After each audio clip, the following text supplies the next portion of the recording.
Bienvenue dans cette nouvelle vidéo. Aujourd'hui, nous allons explorer l'histoire détaillée de Latendre, le dieu de l'aube et du renouveau dans l'univers de Dungeons & Dragons. Préparez-vous à découvrir le récit inspirant et complexe de ce dieu majeur du panthéon de Faerûn. Au commencement, dans les premiers temps de Faerûn, Latendre est apparu comme l'incarnation de l'aube et du renouveau. Dès le début, il a été associé à la naissance, au printemps, à la jeunesse et à la vitalité. Symbolisé par le lever du soleil, Latendre n'est pas le dieu du soleil lui-même, mais plutôt de l'aube, représentant le potentiel de chaque nouveau jour. Latendre est souvent décrit comme un homme jeune et beau, avec des muscles fins et des cheveux flamboyants de couleur orange-rouge. Ses vêtements sont colorés, composés de robes rouges, roses et jaunes, et il porte des sandales dorées qui laissent des traces brûlantes là où il marche.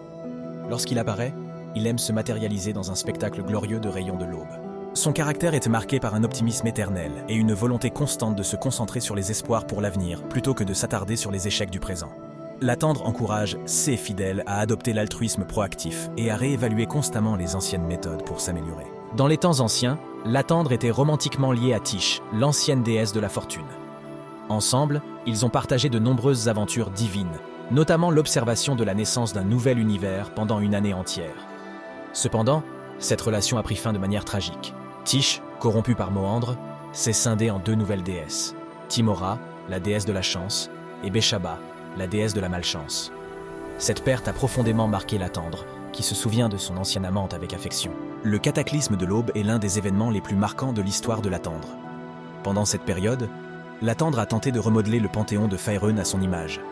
Cette tentative a conduit à la mort de plusieurs déités, y compris Myrdan, la déesse de la réflexion, qui était également l'amante de Helm.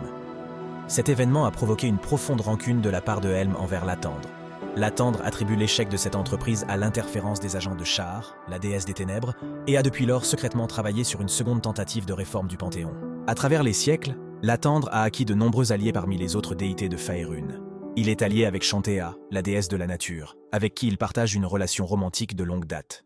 Il est également allié avec Gon, le dieu des forgerons et des inventeurs, Tymora, la déesse de la chance, Tyr, le dieu de la justice, Torm, le dieu de la loyauté et du devoir, Ilmater, le dieu de la souffrance et de la compassion, Sun, la déesse de l'amour et de la beauté, Séluné, la déesse de la lune, Ogma, le dieu de la connaissance, Kelemvor, le dieu des morts, et Mieliki, la déesse des forêts. Cependant, Latendre a également de puissants ennemis.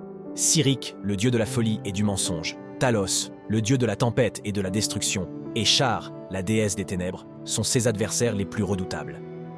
Helm, le dieu de la protection, garde une rancune tenace contre Latendre à cause de la mort de Myrdan. Latendre a été impliqué dans de nombreux événements importants à travers l'histoire de Faerûn. À un moment donné, il a envoyé un avatar pour combattre personnellement Samaster, le fondateur du culte du dragon, lors d'un raid des Harpers. Bien qu'il ait détruit Samaster, il a été blessé lors de la bataille. En l'an 1358 de Dale, pendant le temps des troubles, Latendre a rencontré les héros d'eau profonde, après qu'ils aient restauré une de 16 statues sacrées à Myth Drannor. Il leur a demandé de libérer son temple du dieu sombre, et leur a offert son aide dans leur quête. Pendant cet événement, Latendre leur a offert l'épée magique d'Ozimer. Latendre est revenu pendant les événements de la deuxième fracture en l'an 1486 de Dale, grâce aux efforts de son élu et prophète Stead Whitehorn. En l'an 1491 de Dale, Amonator et Latendre étaient à nouveau vénérés comme des entités séparées.